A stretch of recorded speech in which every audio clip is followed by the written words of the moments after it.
Hey, this is Scott. Our first idiom tonight, between a rock and a hard place, was requested by our good buddy Craig. Hey, this is Steve. This episode's idiom, bite the bullet, was supplied to us by our friend Alyssa. By our friend, I mean Scott's friend. So I'm sure she's a nice person. Alyssa, thank you very much. Please enjoy the show. You know, we talk about a lot of words on this podcast, and like the word that I think needs to be absolutely destroyed from the lexicon is problematic. Everything's problematic. Yeah. Someone says Thomas Jefferson was problematic. Yeah. You're problematic. Yeah.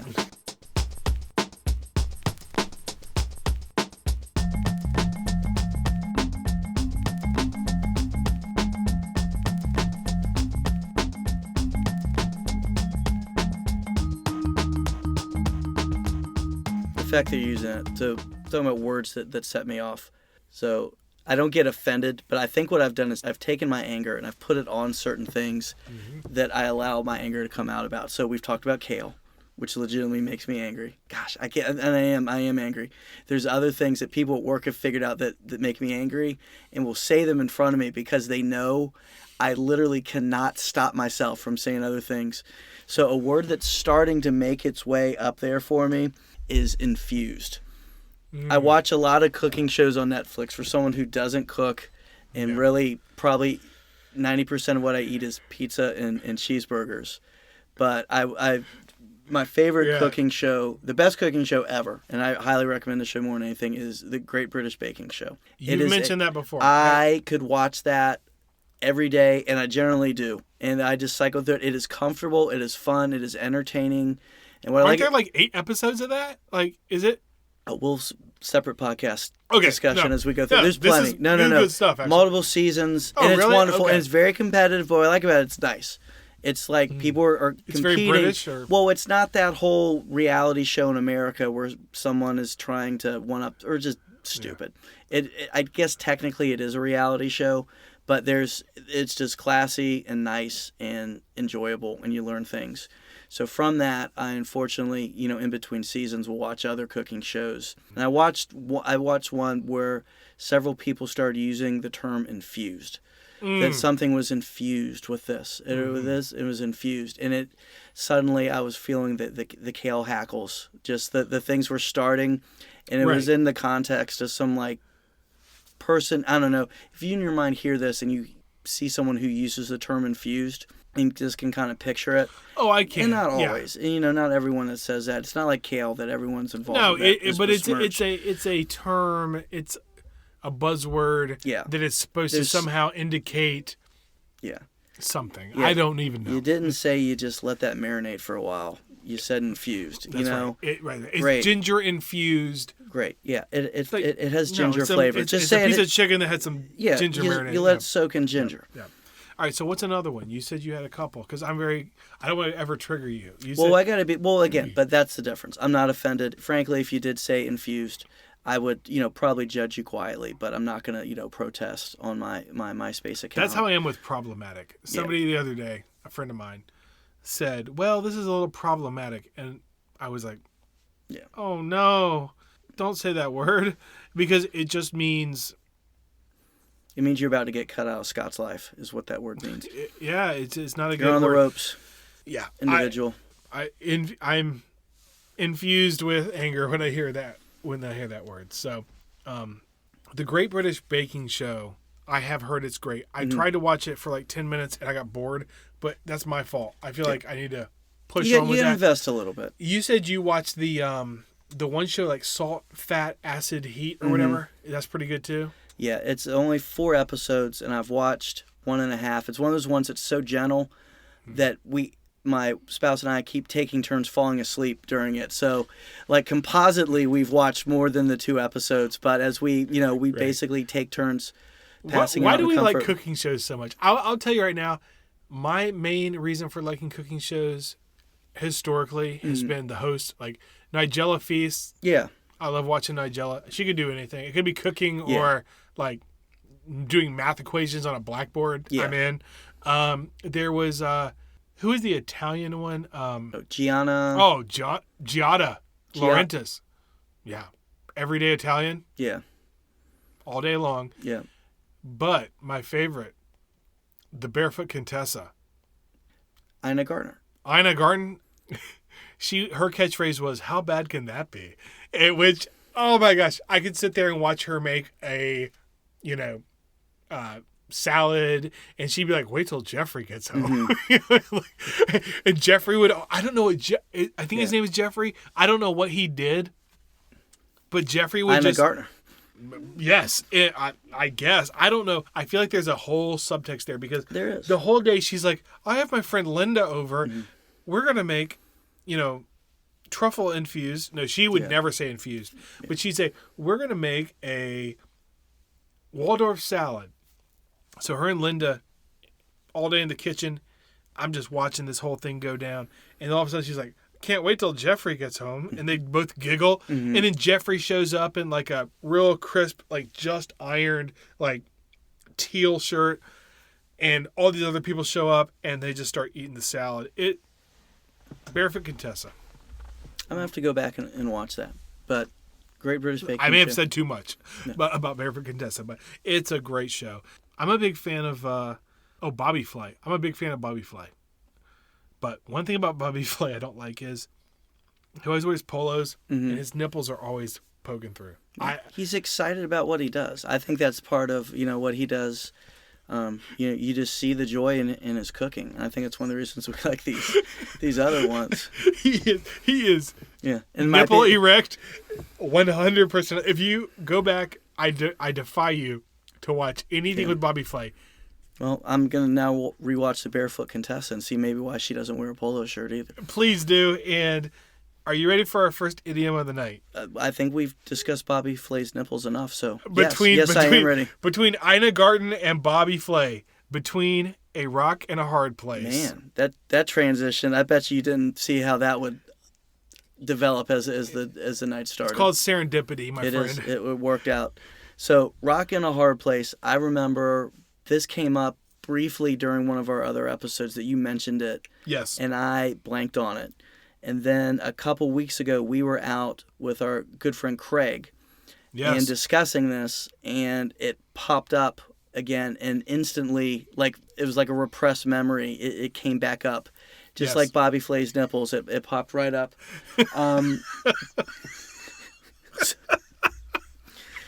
Yes. So to continue the transition, rock in a hard place comes from the Odyssey, and it's the story of Odysseus trying to return home to his wife after the events of the Iliad, and he's on a ship somewhere, and I believe he's stuck between a whirlpool and a monster on a cliff, and he's trying to navigate some area, and there's just no way he's getting back. It's a rock in a hard place. It's an impossible situation. It's one thing or another that's going to get him.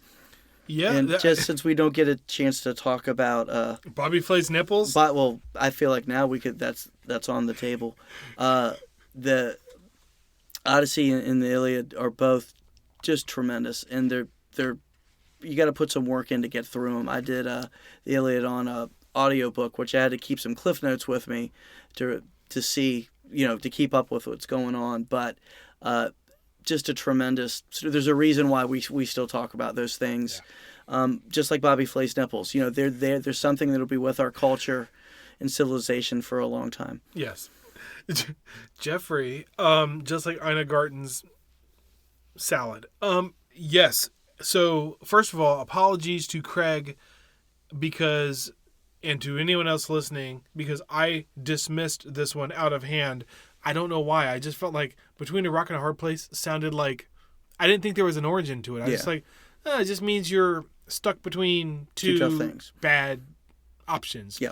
But no, you're right, and congratulations for remembering that, because I had no idea that came from any sort of Greek mythology origins. And frankly, as I said before, to me, this is like what you want with this podcast. Like I love anything that has to do with Greek mythology. So you pretty much covered it. I mean, basically, Zeus had a crush on this nymph by the name of Scylla, and his daughter was named Charybdis, and basically one of them was turned into this like monster, and the other one was turned into a whirlpool, just like you said.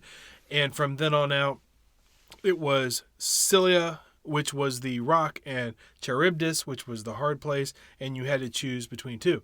Now, this has also been used as an example of a Morton's fork. Have you heard of a Morton's fork? No, but it sounds like a double entendre.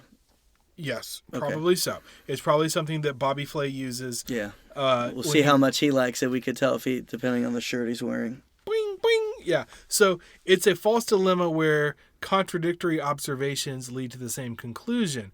So I thought this was interesting. So between a rock and a hard place is specifically referred to as a Morton's fork. So a Morton's fork is this guy, John Morton. So under Henry VII, he was made the Archbishop of Canterbury in 1486 and the Lord Chancellor in 1487. And he was all about raising taxes. And get this, so his whole thing was when he tried to justify raising taxes, he said, well, if someone is living modestly, they must be saving money, and therefore they can afford taxes, right? But if someone is living extravagantly, then obviously they're rich and they can afford taxes, right? So it's and you've heard these arguments, right? It's a fallacy where you put out two things which neither of them may have any merit to them. Yeah. But at the end of the day, you're paying taxes. Yeah, and it sounds like Morton's fork is alive and well in our culture, at least on one side of the fence still. Absolutely. Pay your fair share, right? So it's either you got enough, you should be paying your fair share, or the fact that you're living very modestly means that you can probably pay some as well. All right, the next one is bite the bullet. We're going to bite the bullet and do this. Bite the bullet. Yeah. First thought of that is earlier today when I was getting a drink before we came up to the closet, and I really over-tightened that Coke 2-liter that I couldn't get done, and you did my move, which was you used your molars to get it, which was a move I used to do until the last time I chipped my teeth doing something similar to that, trying to move some wire in a weed eater, which I spent 3 days before I could get in the dentist, whistling every time. That's a fairly manly way to chip your teeth. I was biting the wire in my weed eater. Yeah, and in my defense, or to humble brag, I did do a pretty good job of tightening that 2-liter. You did. So this is a little inside baseball here, but just between episodes, Steve asked me if I could help him open a bottle of Coke, and I was thinking to myself, oh man, Steve is really must be slipping. And I tried to open it, no chance. I grabbed a rag, tried to use that, not happening. So I did go ahead and use my molars, and Steve tried to tell me to stop, but I didn't do it. So bite the bullet. Again, thinking of my delicate, fragile teeth.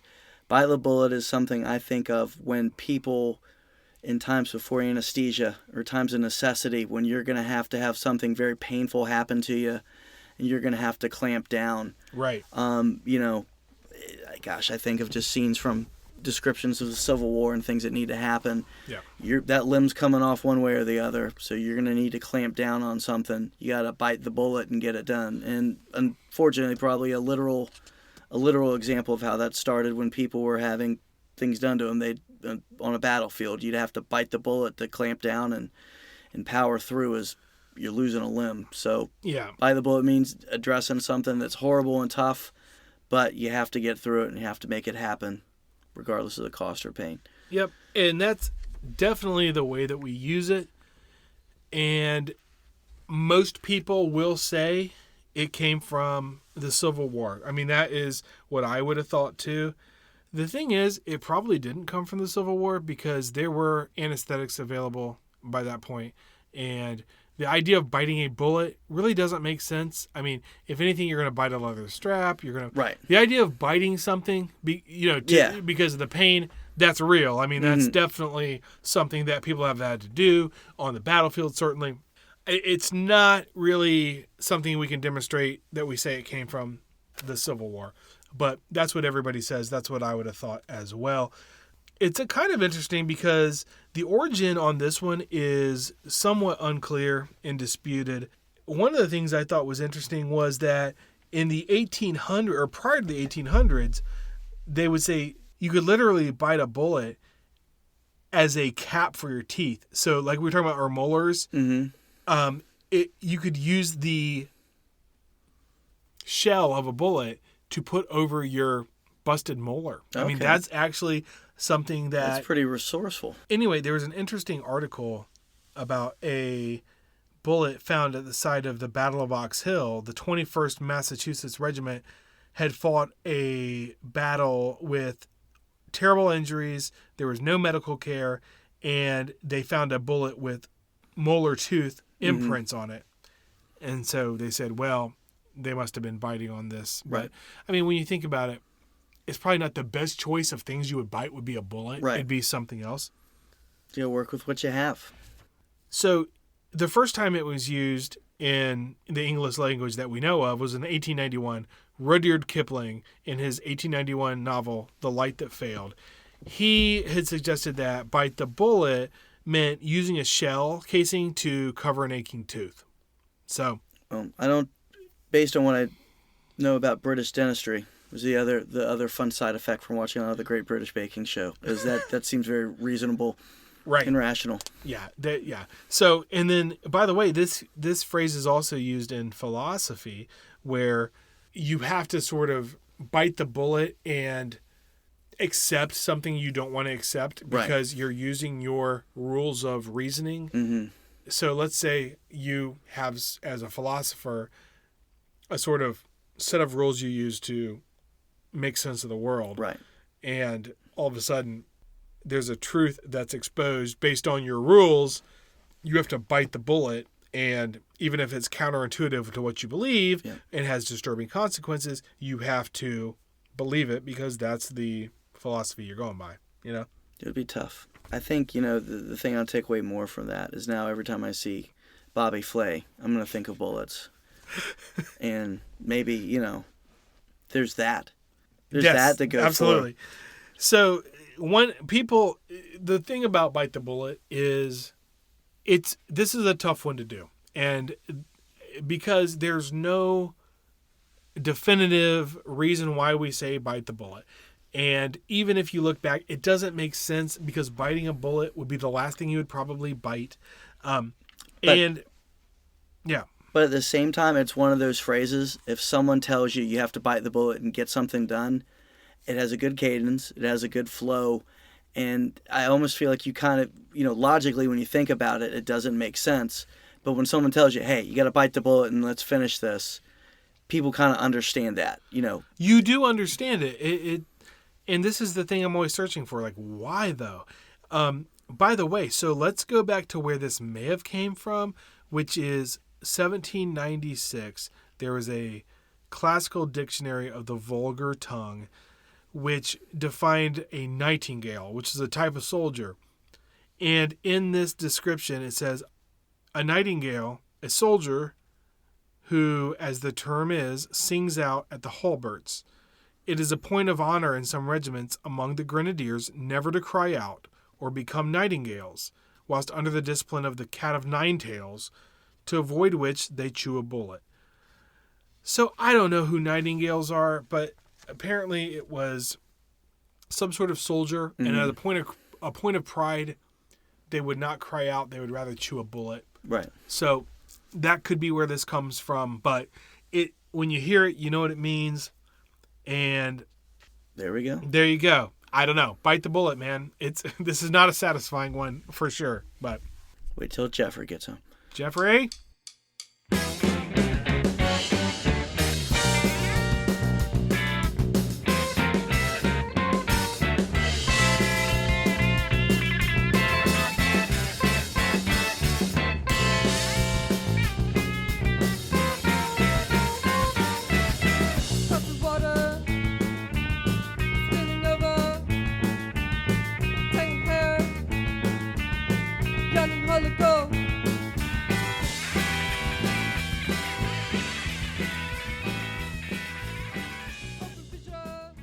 You're problematic.